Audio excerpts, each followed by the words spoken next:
यदि भौतिक से परे कुछ आपके जीवन में एक जीवित वास्तविकता बन रहा है, अगर आप वास्तव में लालची होते तो आप उच्चतम की अभिलाषा करते, बिना लक्ष्य के एक शक्तिशाली इच्छा।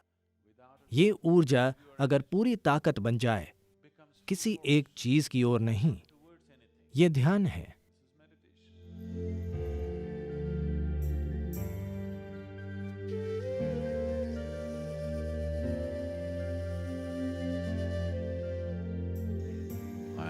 मैं जानता हूं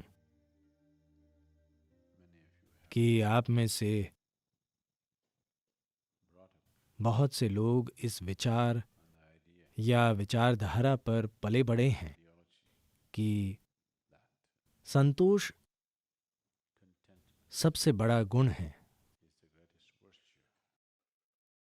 अगर अभी जो आप हैं उससे संतुष्ट हैं, तो आप ये जानते भी नहीं हैं कि यदि आप प्रयास करने को तैयार हैं तो आप क्या बन सकते हैं।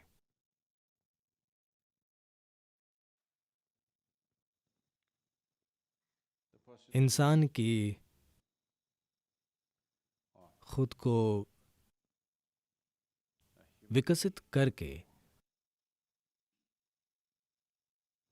एक ऐसी स्थिति में लेकर जाने की क्षमता इंसान की खुद को एक खूबसूरत और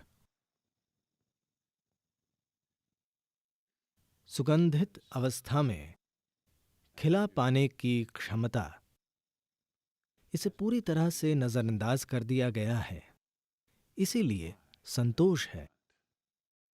एक बार ऐसा हुआ कि एक नवविवाहित महिला या लड़की अपनी मां के पास वापस गई और बोली, मेरा पति इतना अच्छा आदमी है कि मैं जो कुछ भी मांगती हूं वो देता है। दुनियादारी की समझ वाली मां ने उसकी ओर देखा और कहा, जाहिर है कि तुम कम मांग रही हो। ये मां की सलाह है। वो सास थी।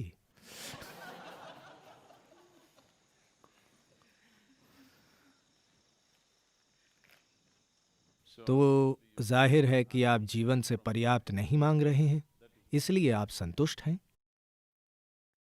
अगर अगर मैं लालची हूं तो क्या यह बेहतर होगा? Yes, you must be greedy. हां, आपको लालची होना चाहिए। अभी समस्या ये है कि आप अपने लालच को लेकर कंजूस हैं। इस दुनिया में समस्या लालच की नहीं है। इस दुनिया में समस्या ये है कि लोग कंजूस हैं।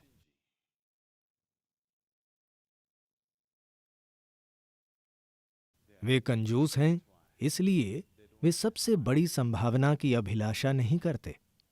वे अगली दुनिया के लिए खुद को बचाना चाहते हैं।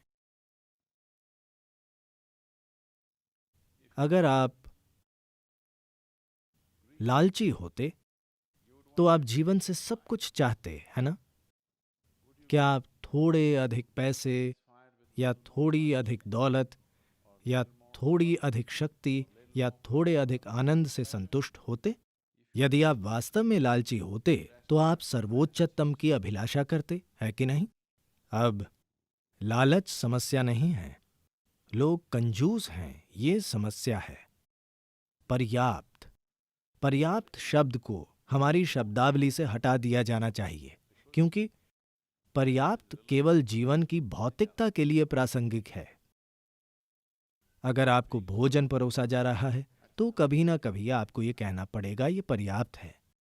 इससे फर्क नहीं पड़ता कि क्या, जो कुछ भी भौतिक है, कहीं ना कहीं आपको कहना होगा पर्याप्त।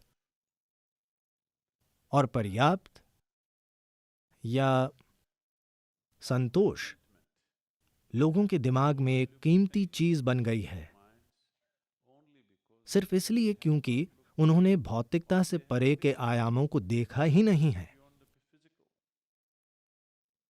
क्योंकि भौतिकता एक सीमित इकाई है।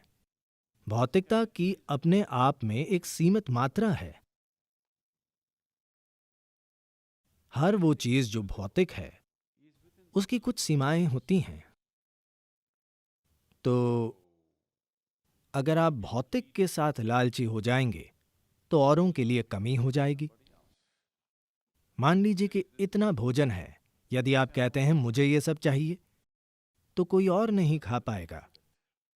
यहां केवल इतनी जमीन है, अगर कोई कहे मुझे ये सारी चाहिए, किसी को कुछ नहीं मिलेगा। जैसे महात्मा गांधी ने कहा है, यहां हर किसी की जरूरत के लिए पर्याप्त है, पर सिर्फ एक आदमी के लालच के लिए भी काफी नहीं है। भौतिकता के साथ ये सच है। यदि आपका जीवन और आपके अनुभव का दायरा अस्तित्व की भौतिक प्रकृति तक सीमित है, पर्याप्त संतोष एक अच्छा विचार है। लेकिन अगर आपका जीवन भौतिक से परे आयामों को खोजने लगा है, अगर भौतिक से परे कुछ आपके जीवन की वास्तविकता बन रहा है, संतोष एक बहुत बुरा विचार है। इसका मतलब है कि आप खुद को पनपने से रोक देंगे। वो संभावना, एक असीम हस्ती बनने की संभावना, आप नष्ट कर देंगे। जिस क्षण आप कहते हैं मैं संतुष्ट हो जाऊंगा, संतोष एक सीमा है। इतना ही काफी है। इसका मतलब है कि आप उतनी ही बड़ी सीमा खींच रहे हैं। पर्याप्त अच्छा विचार नहीं है। संतोष एक अच्छा विचार नहीं है। सफलता के आपके सीमित विचार एक अच्छा विचार नहीं है। जब तक ये जीव अपने आप को एक असीम अवस्था में नहीं खिला देता,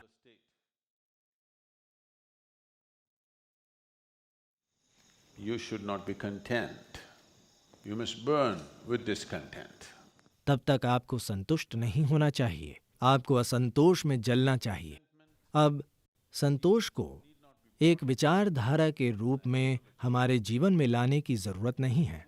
बात सिर्फ इतनी है कि अगर आपकी अभिलाषा असीमित हो जाती है, अगर आपकी अभिलाषा और इच्छा चुनने वाली नहीं है, ये बस हर चीज की इच्छा रखती है, तो स्वाभाविक रूप से आप अपने आप को अस्तित्व की भौतिकता तक सीमित नहीं रखेंगे। जब ये चुनने वाली नहीं रह जाती, तो इच्छा इस जीव को खोल डालने के लिए एक शक्तिशाली ऊर्जा बन जाती है, जो खुद को संतुष्ट रखकर रोक रहा है। लोग विभिन्न स्तरों पर जीवन के अलग अलग चरणों में संतोष प्राप्त करने का प्रयास कर रहे हैं। कृपया इसे देखिए। जिसे आप संतोष कहते हैं वो सिर्फ नियंत्रण है। आप एक तरह की सीमा खींचने की कोशिश कर रहे हैं, अपने विवेक का एक किस्म का दिखावा। लेकिन वो सीमा आपको बस थोड़े समय के लिए विवेक देती है, फिर इसका विस्तार करना होगा, नहीं तो ये काम नहीं करेगा। 20 साल की उम्र में आप जो सोचते थे बस इतना आपके लिए संतोषजनक होगा, क्या 30 साल की उम्र में भी वो संतोषजनक रहता है? 30 साल की उम्र में संतोष पर आपके जो विचार हैं, क्या 40 पर भी वही रहते हैं? सिवाय इसके कि आप लगातार और अधिक खराब नहीं होते जा रहे हैं। अगर आपका जीवन पूरी तरह विफल है, तो संतोष को लेकर आपके विचार नीचे आ रहे हैं। लेकिन अगर आप लगातार विकास कर रहे हैं, आपके संतोष की सीमा बढ़ती जाती है ना? यदि आप अपने जीवन में असफल हैं, सिर्फ तभी आपके संतोष का विचार छोटा हो जाता है, नहीं तो ये लगातार विस्तार कर रहा है। संतोष बस अंतहीनता में शामिल होने का एक सावधानी भरा तरीका है। आप सावधान हो रहे हैं। आप किश्तों में अंतहीनता की ओर जाना चाहते हैं। किश्तों में अगर आप अंत की तलाश करते हैं तो आप भटक जाएंगे, क्योंकि कोई भी कभी भी गिनती करके उस तक नहीं पहुंचा है जिसे हम अनंत कहते हैं। ऐसे 1, 2, 3, 4, 5 करके किश्तों में आप अनंत तक नहीं जा पाएंगे। प्रकृति के मामले में ऐसा नहीं होता। किश्तों का सहारा लेकर अगर आप असीम या अनंत प्रकृति को पाना चाहेंगे तो आप बस अंतहीन गिनती बन जाएंगे। बस इतना ही हो पाएगा। अंतहीन गिनती एक दिन आपको थका देगी। बस गिनें और देखें। आज आप गिनना शुरू कीजिए बिना रुके। बस अपनी गति से गिनते रहिए, मेरी गति से नहीं, अपनी गति से। 1 2 3 4 5 गिनना शुरू कीजिए, रुकिए मत। आप जान जाएंगे कि आप बिना थके कहां तक जा सकते हैं। शारीरिक थकावट नहीं, मैं कह रहा हूं कि आप सिर्फ गिनती करते करते थक जाएंगे, क्योंकि आप जानते हैं कि ऐसे आप कहीं नहीं पहुंच पाएंगे। तो चाहने की प्रक्रिया एक असीमित प्रक्रिया है, पर आप अपनी इच्छाओं के बारे में चयनात्मक होकर इसे सीमित कर रहे हैं। मैं ये चाहता हूं, ये चाहता हूं, ये चाहता हूं, ये चाहता हूं, पर ये और ये नहीं। आप अपनी इच्छा में से भेदभाव की भावना हटा दें। अगर अभी आप यहां बैठ जाएं और किसी विशेष चीज की इच्छा न करें, सब कुछ की इच्छा करें, बस सब कुछ की। जरा देखिए, क्या आपका मन ऐसा कर सकता है? किसी विशेष चीज की इच्छा मत कीजिए, बस इच्छा कीजिए हर चीज की। सबसे पहले आप नहीं जानते कि सब कुछ क्या है। कोई नहीं जानता कि सब कुछ क्या है ना? वो सब कुछ जो आप जानते हैं और वो जो आप नहीं जानते, बस उन सभी चीजों की इच्छा कीजिए जो आप जानते हैं और नहीं जानते हैं। आप देखेंगे इच्छा, The energy that you call as desire becomes a powerful force to become meditative. वह ऊर्जा जिसे आप इच्छा कहते हैं, वह ध्यानमय बनने के लिए एक जबरदस्त शक्ति बन जाएगी। ध्यान, भक्ति, बस यही है।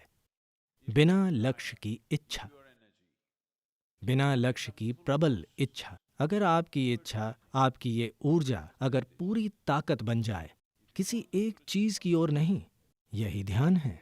यदि आप आध्यात्मिक मार्ग पर हैं तो संतोष जैसी कोई चीज नहीं है, आप जैसी कोई चीज नहीं है। लालच ही नियम है। ये ठीक है क्या? हालांकि लालच एक बुरा शब्द है। नहीं, लेकिन लालच ही नियम है, क्योंकि असीम इच्छा को आमतौर पर लालच माना जाता है। लेकिन यह सच नहीं है। किश्तों में जाना लालच है। अगर कोई आपसे बड़ी किश्तों में आगे बढ़ रहा है तो आप इसे लालच समझते हैं, है ना? हाँ या ना? हाँ या नहीं?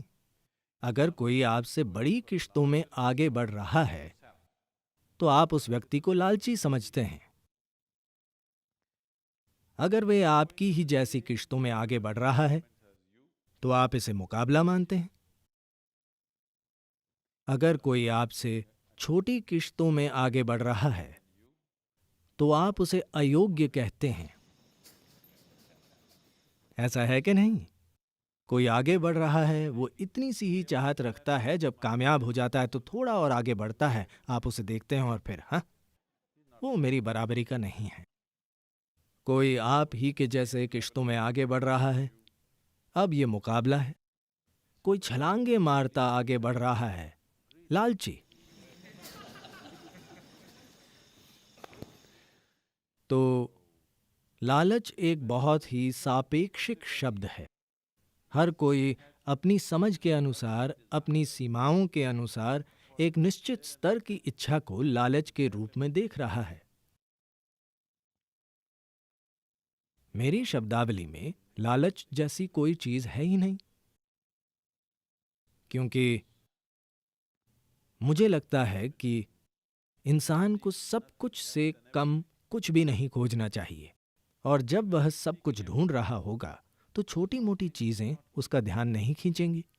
वह भोजन के बारे में नहीं सोच रहा होगा, वह रुपए के बारे में नहीं सोच रहा होगा, वह जमीन के टुकड़े के बारे में नहीं सोच रहा होगा, वह सबसे बड़ी संभावना के बारे में सोच रहा होगा, उससे कम कुछ भी नहीं।